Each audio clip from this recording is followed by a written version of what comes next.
when I was going through the 3 days of change management course, one thing I realized, Toyota or Honda never called it change management. It was in the job. That's what you are saying. It was in the work. And sorry again, this is those North American things, project management, change management, tomorrow will be emotional management, right? These things are all human things which we know. Are you getting my point? But we do go through change. Act as a change agent, challenge the norms. And I hear tons in public service, hey, this is bylaw. There is no holy cow. Who writes the bylaws? Who writes the bylaws, policies, procedures? People. It can be changed. So don't hide behind that it cannot be changed. It can be changed. If it makes sense, go change it. This was on the wall. Don't do this, don't do that, don't do this. So please avoid, this is how we always done is, because if you do what you've always done, you will always get what you always got. Have you heard this one? If you do not change anything, nothing will get changed. This is my biggest problem. Anywhere I go, we do the process event, we find the inefficiencies, we make an action plan, but nobody has time to change. Toyota believes if you have the answer, don't give the answer to the people. Let them figure out. Have you ever heard that? Have you ever met that manager who says, go, first try and then come to me? No. And that's the other problem I've seen. If you have somebody working under you smart, people get afraid. But the smart guy is actually pushing you to become smarter. This is what you were talking about, ADKAR change management. So let's take an example. When we had to apply lean in city of Mississauga, the first thing we did, awareness. How did we do awareness? We did a pilot, we did a small group, and we engaged the top directors and the commissioners. Then we published that case study to raise the desire of the people. Okay? Then some people came to the table, then we gave them knowledge, more knowledge. Then we did lots of projects with them. Ability, we did the projects with them, and we kept on reinforcing. Now, lean is a way of working at City of Mississauga. So anytime you guys see something about change management, go, talk about it. I'm speaking at different forum on change management. I've already spoken at PMI. So maybe I'll do it there one more time, but if you can catch me. Cotter is the guru of change management. His book is Our Iceberg is Melting. It's a very simple book. It's about some penguins on a small island, and it's melting. And some of the people are saying, yeah. And one or two people are saying, let's do something before this iceberg melts. Beautiful book. Our Iceberg is Melting by John Cotter. Very simple book, very easy read. If you guys love, just pick it up and read it. Change management is not about the people running in the front. Change management is about the people whom will be affected by the change.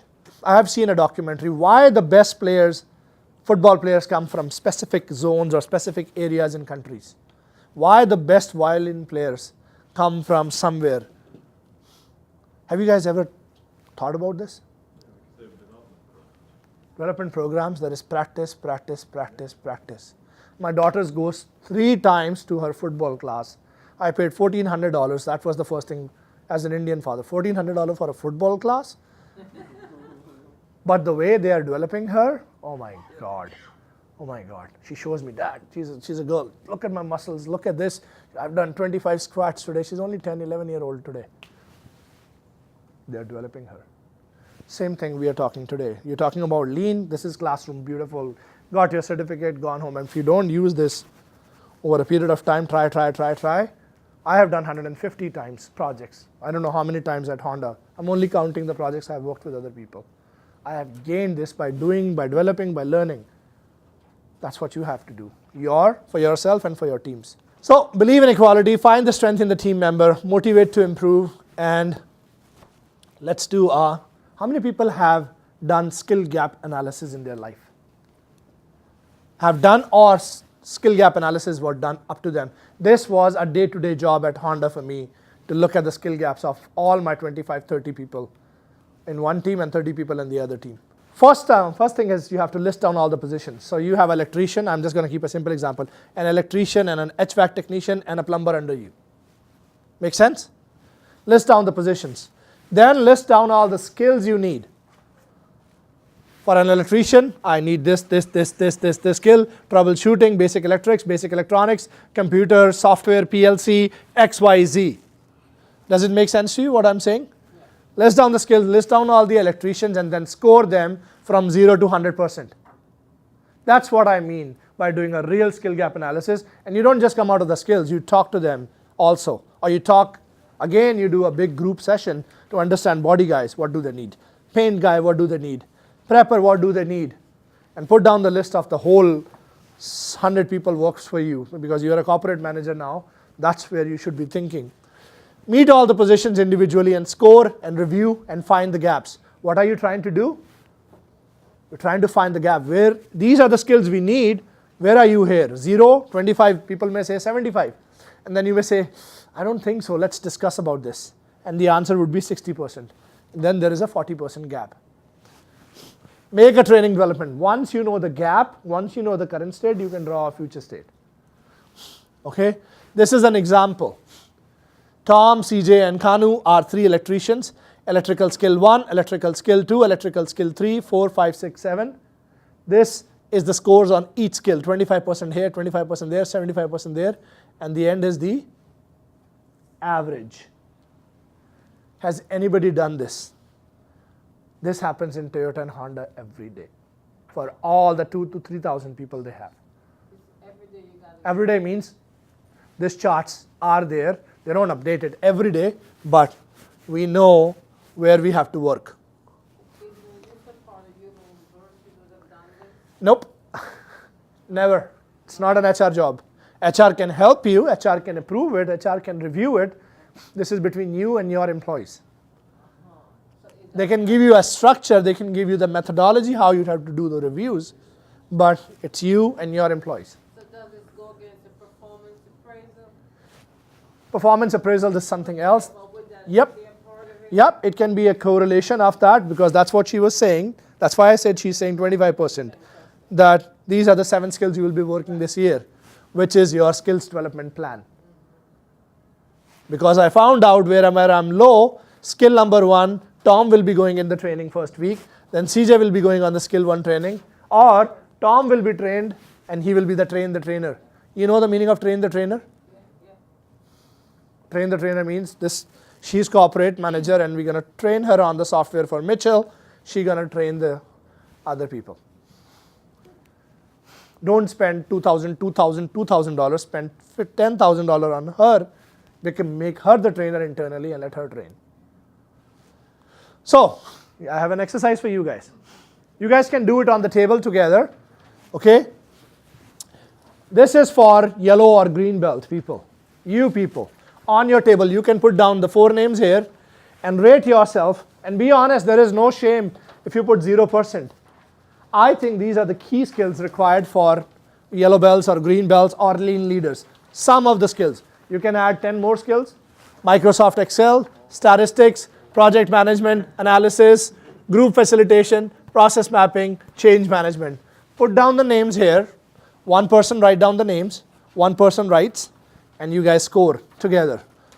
This is all here. This is just an exercise. Yeah, and score yourself. Cassandra, Microsoft Excel, 75%. Statistics, 20%, whatever the scores are. And then make a plan. In Excel, who is going? CJ is going from here to here. Cassandra is going from here to here. And X is going from here to here on the training of Microsoft Excel. So guys, just the juice of all the 4 or 5 movies. Lead people to a greater purpose. Challenge the status quo, which is change management. Develop your people. Be emotionally intelligent. The juice. Okay? And then that will give you the streamlined processes or removing inefficiencies if you engage people. Number 1 thing is to engage. So what stood out for you in these movies? Did we achieve what we initiated? Did we get most of the things? We talked about culture. We talked about communication. We talked about the roles and responsibilities. We didn't touch too much on the roles and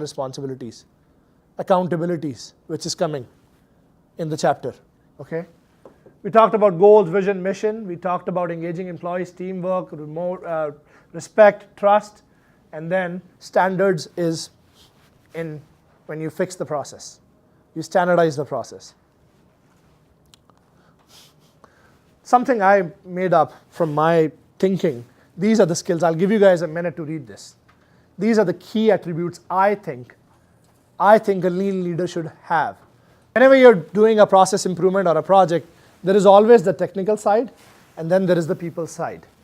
Lean is one thing I have seen which connects everything.